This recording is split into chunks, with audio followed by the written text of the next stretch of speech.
ကမ္ဘာစင်မြင့်ထက်ကိုရောက်မလာသေးပေမဲ့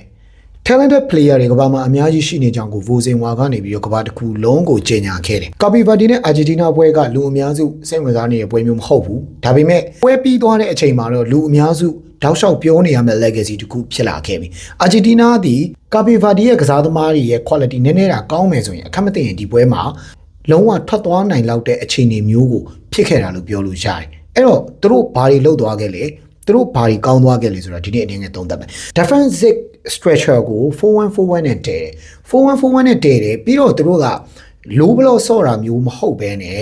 defense line နဲ့ဂိုးသမားရဲ့ဂျားထဲမှာ space နည်းနည်းလေးကျန်တယ် queen နဲ့ line နဲ့ defense line နဲ့ဂျားထဲမှာ space ကိုနည်းနည်းလေးကျင်းတယ်အဓိကအဖြစ်တော့သူတို့က central zone နဲ့ half space တွေကိုပိတ်ချတယ်အဲ့ဒါဘာကြောင့်လဲဆိုတာပြောပြရရင် Argentina ရဲ့ကစားသမားတွေက pass and move player rotation တယောက်ချင်းကြော်ဖြတ်မှုဒါတွေအရန်ကောင်းတယ်ပြီးတော့သူတို့ကအဲ့လက်နက်တွေကိုပဲသုံးပြီးတော့ဆော့တဲ့ကစားသမားတွေဖြစ်တယ်ဒီအတွက်ကြောင့်မလို့သူတို့က passing လမ်းကြောင်းတွေကိုသူတို့ကတယောက်နဲ့အနီးကတွဲလုံးတွေရှာပြီးထွက်ချင်တာဒါပေမဲ့တစ်ဖက်ကလှုပ်ထားတဲ့ defense line နှစ်ထပ်အဲ့နှစ်ထပ်ကအရင်ကျက်နေတယ်အဲ့ tight space အရင်ကျက်နေတဲ့အတွက်ကြောင့်မလို့လုံးဝမလှုပ်တာပဲနဲ့ Messi တို့ကိုယ်တိုင်တောင်မှအနေငယ်ကြောင်ပြောက်တဲ့အနေအထားတွေဖြစ်သွားခဲ့တယ်ဒီလောက်ထိအောင် Cape Verde က Argentina ကိုကောင်းကောင်းဒုက္ခပေးသွားခဲ့တာလို့ပြောလို့ရတယ်အဲ့တော့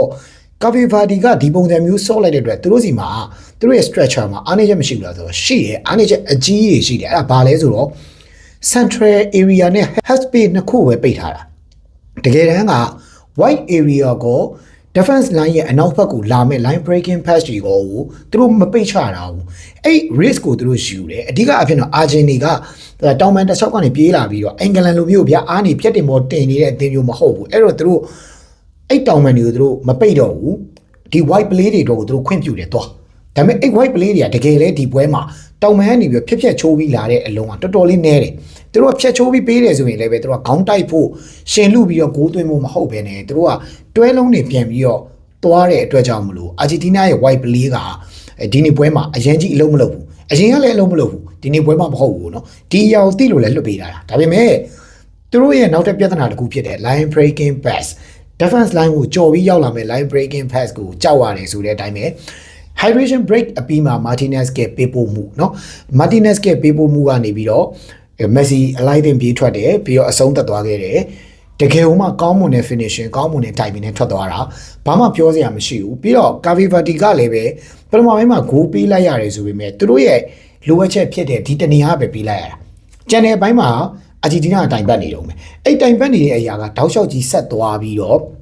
့ကျွန်တော်တို့ဒုတိယပိုင်းကိုဆက်ရောက်တယ်ဒုတိယပိုင်းကိုဆက်ရောက်တဲ့အချိန်မှာ56မိနစ်မှာသူခြေပါကိုပြန်ပေးလိုက်ရတယ်အဲ့ခြေပါကိုမပေးခင်မှာလည်းပဲအာဂျင်တီးနားဘက်ကထိုးပေါက်တိုက်စစ်ဆင်မှုတွေကအဲ့လိုပဲဘလော့တွေဂျားတွေကနေပြီးတော့လွတ်ထွက်မသွားတာများတယ်အပိုင်ခွင့်ရေးမက်ဆီကိုထွက်သွားတဲ့အချိန်ကြီးရှိတယ်ဆိုပေမဲ့တကယ်ဟိုမှာ patience ဖြစ်မဲ့အချိန်ကြီးတွေကိုဂိုးသမားကကာကွယ်ပြတယ်အဲ့ဒါအပြင်ဟိုမှာသူတို့ရဲ့ကစားတဲ့ဟန်မှာနောက်ထပ်ဘာအားကောင်းလဲဆိုတော့သူတို့ကစားသမားတွေကသူတို့ရဲ့ tactic ကိုယုံကြည်ခြင်းပြီးတော့အဲ့ယုံကြည်မှုကိ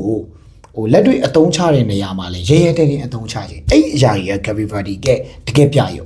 ဘာကြောင့်လဲဆိုတော့အာဂျင်တီးနားကစားသမားတွေကဖက်ဆန်မှုတိတ်ကောင်းတဲ့ကစားသမားတွေသူတို့ပေးမယ်ထွက်မယ်ပြီးတော့ dribble အရန်ကောင်းတယ်အဲ့ကစားသမားတွေတကယ်ကဘာကျော်တွေရဲ့အရှိပါမမရက်ပြီးတော့သူတို့လုံးဆရာရှိရပဲလုံးနေတယ်လုံးဝပြမသွားဘူးဂိုးသမားအစနော် Martinez ကို2ချိန်ခောက်တယ် Messi နဲ့ side by side ပြေးတယ် Messi ရဲ့ gadget တွေကိုကာကွယ်ပြတယ်နောက်ဆုံး Messi ရဲ့ free kick အလစ်ကန်တာကိုလည်းကာကွယ်တယ်နော်သူတို့ရရှိခဲ့တဲ့ဂိုးဆိုလဲ clean ချစ်တယ်သူတို့ရဲ့ attacking structure ကိုလည်းတကယ်ပြောရရင်အားရတယ် player ရဲ့ quality မကောင်းသေးဘူးဆိုတာဘာကြောင့်ပြောလဲဆိုတော့ ball control ပိုင်းတွေလိုအပ်တယ်ဒီ first touch တွေတော်တော်လေးညံ့နေသေးတာတွေ့ရတယ်ဒီအရာလေးတွေတော့ကတော့ဘာမှအပြစ်တင်စရာမရှိဘူးဗျာသိလားဒီအသင်းကဒီလောက်ကြီးကောင်းအောင်စောပြနေတာနဲ့ကျွန်တော်တို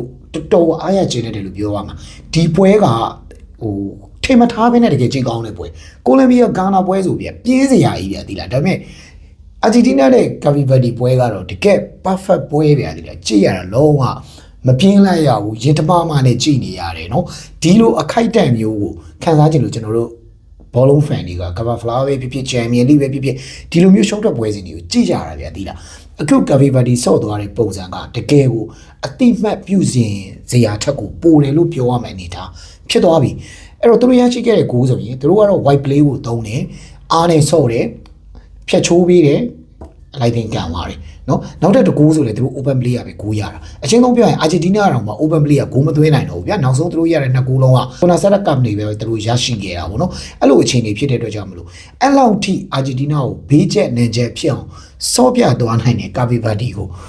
မချီးကျူးပဲမနေနိုင်မချီးကျူးပဲမနေနိုင်ဘူးတကယ်ကောင်းလားဒါပေမဲ့သူတို့ကစားသမားတွေရဲ့နာမည်တွေဟိုတယောက်ချင်းစီကိုကျွန်တော်မသိဘူးဗျာဒီလားမသိဘူးအဲ့အတွက်ကြောင့်မလို့အဲ့ကစားသမားတွေကိုနာမည်ဖော်ပြီးချီးကျူးဖို့တော့ကတော့ခက်တယ်ဒါပေမဲ့ဒီနိုင်ငံငယ်လေးအများကြီးလှုပ်ပြသွားခဲ့တယ်အများကြီးလှုပ်ပြသွားခဲ့တယ်အထူးသဖြင့်တော့ကိုသမားရဲ့အခန်းကဏ္ဍအရန်သဘောကျတယ်သူ့ရဲ့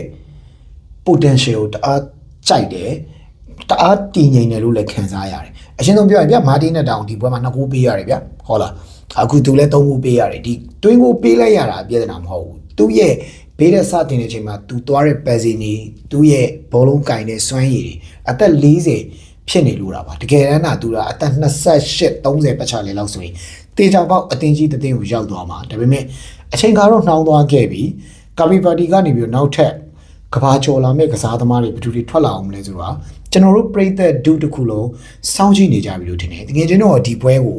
ဘယ်လိုမြင်လဲကိုပိုင်မြင်လေးရှိရင် comment မှာဝင်ရောက်ရေးသားပေးသွားခဲ့ကြပါ